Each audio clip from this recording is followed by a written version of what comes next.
Hi friends, ಎಲ್ಲ ಹೇಗಿದ್ದೀರಾ? I hope ನೀವು ಚೆನ್ನಾಗಿದ್ದೀರಾ ಅಂದ್ಕೊಂಡಿದ್ದೀನಿ. ನಾನು ಆ್ಯಾವ್ರೇಜ್ ಆಗಿದ್ದೀನಿ, ಚೆನ್ನಾಗಂತೂ ಇಲ್ಲ, ಸ್ವಲ್ಪ ಬೆಟರ್ ಇವಾಗ. ದಯವಿಟ್ಟು ನನ್ನ ಕ್ಷಮಿಸಬೇಕು. ನಾನು ಲಾಸ್ಟ್ ಟೈಮ್ ನಿಮಗೆ ಹೇಳಿದ್ದೆ ಆದಷ್ಟು ಬೇಗ ವಿಡಿಯೋ ಮಾಡಿ ಹಾಕ್ಬಿಡ್ತೀನಿ ಅಂತ, ಬಟ್ ಆಗಲಿಲ್ಲ. ತುಂಬ ಪ್ರಾಬ್ಲಮ್ಸ್ ಬಂದ್ಬಿಡ್ತು, ಹಾಗಾಗಿ ವಿಡಿಯೋ ಮಾಡೋಕ್ಕಾಗಲಿಲ್ಲ. ದಯವಿಟ್ಟು ಕ್ಷಮೆ ಇರಲಿ. ನೀವು ಅನ್ಕೋತಾ ಇದ್ದೀರಾ, ಏನಮ್ಮ ಇವಳು ಯಾವಾಗೋ ಒಂದ್ಸರಿ ಬರ್ತಾಳೆ, ಯಾವುದೋ ಒಂದು ವಿಡಿಯೋ ಹಾಕ್ತಾಳೆ, ಹಂಗೆ ಹೋಗ್ಬಿಡ್ತಾಳೆ. ಈ ಸರ್ತಿನೂ ಹಂಗೆ ಯಾವುದೋ ಬಂತು, ಒಂದು ವಿಡಿಯೋ ಹಾಕಿದ್ಲು, ಓದ್ಲು. ಇದೇನು ಕಂಟಿನ್ಯೂ ಇಲ್ಲ ಬಿಡು ಅಂತ ಅನ್ಕೋತಿದ್ದೀರೇನೋ. ಪಕ್ಕ ನಂಗೆ ಗೊತ್ತು ನೀವು ಇದೇ ಥರ ಅನ್ಕೋತೀರ ಅಂತ. ದಯವಿಟ್ಟು ನನ್ನ ಕ್ಷಮಿಸಿ. ಐ ಆಮ್ ವೆರಿ ಸಾರಿ. ನನಗೆ ತುಂಬ 3-4 ಮಂತ್ಸಿಂದ ತುಂಬ ಪ್ರಾಬ್ಲಮ್ಸು ಫೇಸ್ ಮಾಡಿಬಿಟ್ಟಿದ್ದೀನಿ. ನರಕ ನೋಡ್ಬಿಟ್ಟಿದ್ದೀನಿ ನಾನು. ಅಷ್ಟು ನೋವಲ್ಲಿದ್ದೆ ನಾನು. ಹಾಗಾಗಿ ನನಗೆ ವಿಡಿಯೋ ಮಾಡೋಕ್ಕಾಗಲಿಲ್ಲ. I am very sorry.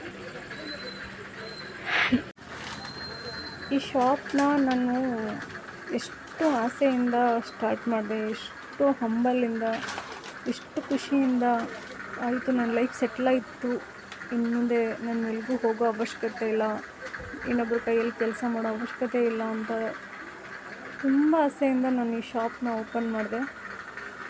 But ನನ್ನ ಆಸೆ ಈಡೇರಲಿಲ್ಲ. ಅದಕ್ಕೆ ನಾನು ಅನ್ಲಕ್ಕಿ ಅಂತ ಹೇಳೋದು. ನನ್ನ ಜೀವನದಲ್ಲಿ ಏನು ಆಗಿದೆ ಅಂತ ಗೊತ್ತಿಲ್ಲ. ನನ್ನ ಹಿಂದಿನ ಜನ್ಮದ ಕರ್ಮ ಏನೋ ಗೊತ್ತಿಲ್ಲ ನನಗೆ. ಈ ಜನ್ಮದಲ್ಲಂತೂ ನಾನು ಯಾರಿಗೂ ದ್ರೋಹ ಮಾಡಿಲ್ಲ, ಯಾರಿಗೂ ಮೋಸ ಮಾಡಿಲ್ಲ. ನನಗೆ ತುಂಬ ಜನ ಮೋಸ ಮಾಡಿ ಹೋಗಿದ್ದಾರೆ, ಆದರೂ ಅವ್ರನ್ನ ಅವ್ರ ಪಾಡಿಗೆ ಬಿಟ್ಬಿಟ್ಟಿದ್ದೀನಿ, ಒಳ್ಳೆಯದಾಗಲಿ ನಿಮಗೆ ಅಂತ. ಆದರೂ ನನಗೆ ಯಾಕೆ ಈ ಥರ ಆಗ್ತಿದೆ ಅಂತ ನನಗೆ ಗೊತ್ತಿಲ್ಲ. ತುಂಬ ಸಫರ್ ಆಗಿಬಿಟ್ಟಿದ್ದೀನಿ 3-4 ಮಂತಿಂದ.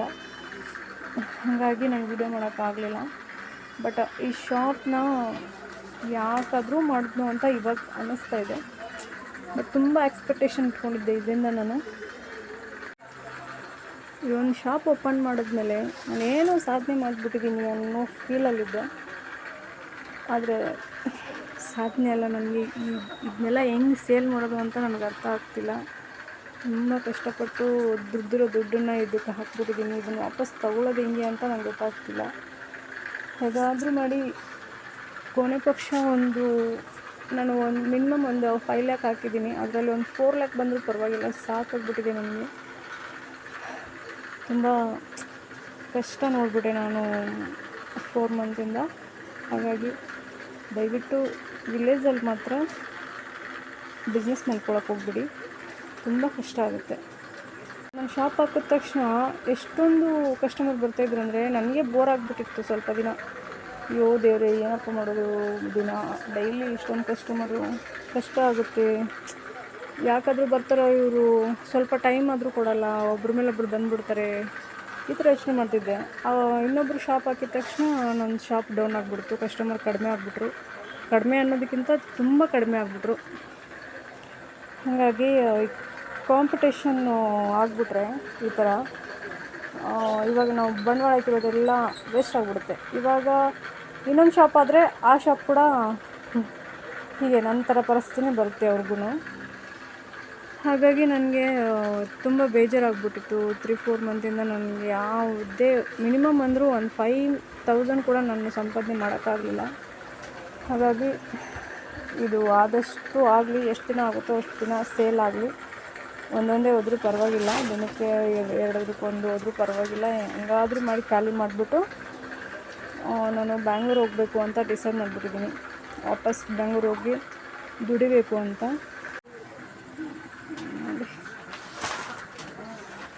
ಏನೇನೆಲ್ಲ ತರಿಸ್ತೀನಿ, ಏನೆಲ್ಲ ಮಾಡಿದೆ. ಬಟ್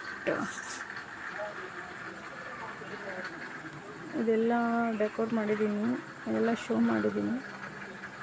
ಇದೆಲ್ಲನೂ ವೇಸ್ಟೇ ಬಿಡಿ. ಇದು ಯಾರು ಬರ್ತಾರೆ ನೋಡ್ತಾರೆ, ಅಯ್ಯೋ ಇಷ್ಟೊಂದು ಅಮೌಂಟಾ ಅಂತಾರೆ. ಇಲ್ಲಿ ಹೆಂಗಂದರೆ ಕಾಸ್ಟ್ಲಿ ಅಮೌಂಟ್ದೆಲ್ಲ ತಗೊಳ್ಳಲ್ಲ ನಮ್ಮ ಕಡೆ. ಇದೆಲ್ಲ ನೋಟ್ಸು, ತುಂಬ ಅಮೌಂಟ್ ಹಾಕಿದ್ದೀನಿ, ಬಟ್ ತಗೊಳ್ಳೋಕ್ಕೆ ಕಷ್ಟ ಆಗುತ್ತದೆ ವಾಪಸ್ಸು. ಹಾಗೆ ನಿಮಗೆ ಒಂದು ಹೇಳಿದ್ದೆ ನಾನು, ಇಲ್ಲಿ ಪಾರ್ಲರ್ ಇದೆ ನಂದು ಅಂತ, ಇದನ್ನ ನಿಮಗೆ ತೋರಿಸ್ತೀನಿ ಇವತ್ತು ನೋಡಿ. ಇದು ಪಾರ್ಲರ್ ಚೇರ್, ಇದು ನನ್ನ ಸಿಂಹಾಸನ. ಹಾಗೆ ಇಲ್ಲಿ ಬಂದರೆ ಇದು ಚಿಕ್ಕದಾಗಿ ವಿಲೇಜ್ ಅಲ್ವಾ ನಮ್ಮದು, ಇಲ್ಲಿ ಯಾರು ಅಷ್ಟೊಂದು ಕಸ್ಟಮರ್ ಯಾರೂ ಬರೋಲ್ಲ. ಬಂದರೂ ಕೂಡ ಬರೀ ಐಬ್ರೋ ಹೇರ್ ಕಟಿಂಗ್ ಮಾತ್ರ. ಕೆಲವೊಬ್ಬರು ಫೇಶಿಯಲ್ ಬರ್ತಾರೆ ಮದುವೆ ಆಗೋರು. ಇದು ಒಂದು ಚಿಕ್ಕದಾಗಿ ಮಾಡ್ಕೊಂಡಿದ್ದೆ. ಇದು ಕೂಡ ಏನು ವರ್ಕ್ ಆಗ್ತಿಲ್ಲ. ಅಂದರೆ ನಾನು ಎಲ್ಲನೂ ಸೇರ್ ಮಾಡಿದ್ರೆ ಒಂದು ಸ್ವಲ್ಪ ಏನೋ ವರ್ಕೌಟ್ ಆಗುತ್ತೆ, ಒಂದಿಲ್ಲ ಅಂದರೆ ಒಂದು ಆಗುತ್ತೆ ಅಂತ ಮಾಡಿದೆ. ಬಟ್ ಒಂದೂ ಆಗ್ತಾಯಿಲ್ಲ ಇಲ್ಲಿ. ಹೇಳಿ ಏನು ಮಾಡೋದು ನೀವು ಹೇಳಿ. ಹಾಗಾಗಿ ನನಗೆ ತಲೆ ಕೆಟ್ಟೋಗ್ಬಿಟ್ಟಿದೆ. ಮೊದಲು ಬ್ಯಾಂಗ್ಳೂರು ಹೋಗಬೇಕು ಅನ್ನಿಸ್ತಿದೆ. ಇಲ್ಲಿರೋಕ್ಕೆ ಮನಸ್ಸು ಬರ್ತಾಯಿಲ್ಲ ನನಗೆ. ಬ್ಯಾಂಗ್ಳೂರಿಂದ ಊರಿಗೆ ಬಂದು ಸೆಟಲ್ ಆಗಬೇಕು ಅಂದರೆ ಕಷ್ಟ ಆಗಿತ್ತು ನನಗೆ. ಅಪ್ಪ ದೇವರೇ, ಹೆಂಗಪ್ಪ ಹೋಗೋದು, ಊರಲ್ಲಿ ಹೆಂಗಿರೋದು, ಇಷ್ಟು ದಿನ ನನಗೆ ಅಲ್ಲಿ ಯಾರೋ ಪರಿಚಯ ಇಲ್ಲ, ಇಷ್ಟು ದಿನ ಇಲ್ಲಿ ಇದ್ದಿದ್ದೀನಿ, ಇಲ್ಲೆಲ್ಲರನ್ನೂ ಬಿಟ್ಟು ಹೆಂಗೆ ಹೋಗೋದು, ಬೆಂಗಳೂರು ಬಿಟ್ಟು ಹೆಂಗೆ ಹೋಗೋದು ಅಂತ ಯೋಚನೆ ಮಾಡ್ತಿದ್ದೆ. ಇವಾಗ ಏನಾಗ್ಬಿಟ್ಟಿದೆ, 2 ವರ್ಷದಿಂದ ನಾನು ಊರಲ್ಲೇ ಇದ್ದೀನಲ್ವಾ, ಇವಾಗ ಯಪ್ಪ ಹೆಂಗೆ ಹೋಗೋದು ಬೆಂಗಳೂರಿಗೆ ಅಂತ ಯೋಚನೆ ಮಾಡ್ತಾಯಿದ್ದೀನಿ. ವಾಪಸ್ ಬೆಂಗಳೂರು ಹೋಗೋದೇ ಕಷ್ಟ ಆಗ್ಬಿಟ್ಟಿದೆ ನನಗೆ. ಏನು ಮಾಡಿದ್ರು ಈ ಹಳ್ಳಿಲಿ ಏನೂ ಆಗೋಲ್ಲ. ಸುಮ್ಮನೆ ಸಿಟಿ ಜೀವನ ಒಂದು ಸ್ವಲ್ಪ ಪೇಮೆಂಟ್ ಎಲ್ಲ ನೆನೆಸ್ಕೊಂಡ್ರೆ ಪರವಾಗಿಲ್ಲ. ಸಿಟಿಲಿರೋದೇ ಸೇವ್ ಮಾಡ್ಬೋದು.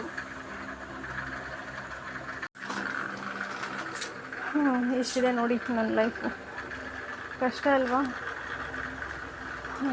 ಅಂಟಿ ಜೀವ ಬದುಕೋದು ಕಷ್ಟ.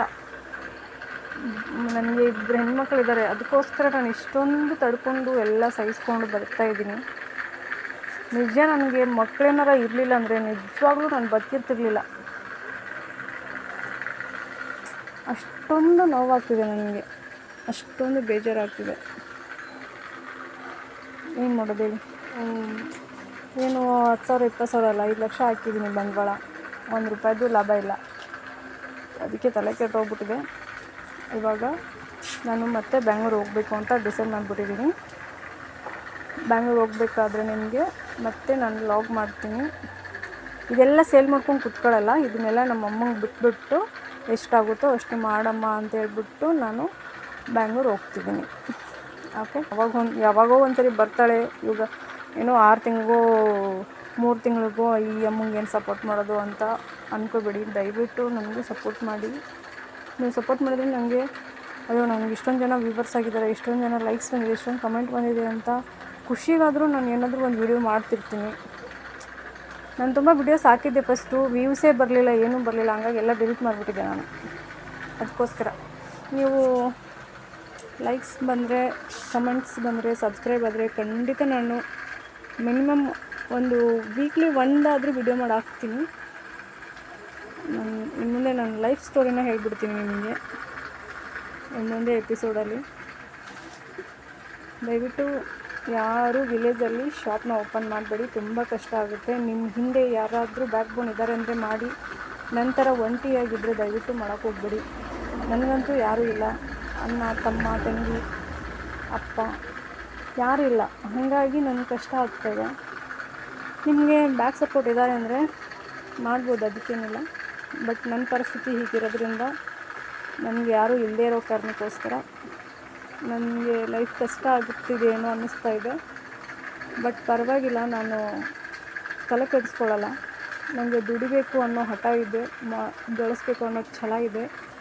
ನಾನು ಮತ್ತೆ ಬೆಂಗಳೂರು ಹೋಗ್ತೀನಿ, ದುಡಿತೀನಿ, ದುಡ್ಡು ಮಾಡೇ ಮಾಡ್ತೀನಿ. ಇದು ಮಾತ್ರ ಪಕ್ಕ. ಯಾವತ್ತೂ ನನ್ನ ಮಕ್ಕಳನ್ನಾಗಲಿ ನನ್ನ ತಾಯಿನಾಗಲಿ ಉಪವಾಸ ಅಂತೂ ಇರೋಕ್ಕೆ ಬಿಡಲ್ಲ. ನಾನು ಚೆನ್ನಾಗಿ ನೋಡ್ಕೋತೀನಿ ಎಲ್ಲರನ್ನೂ. ನಾನು ಬದುಕಿರೋವರೆಗೂ ಅವ್ರಿಗೆ ಮಾತ್ರ ಕಷ್ಟ ಆಗೋಕ್ಕೆ ಬಿಡಲ್ಲ. ಓಕೆ, ದಯವಿಟ್ಟು ಸಪೋರ್ಟ್ ಮಾಡಿ please. Thank you so much all. Bye bye.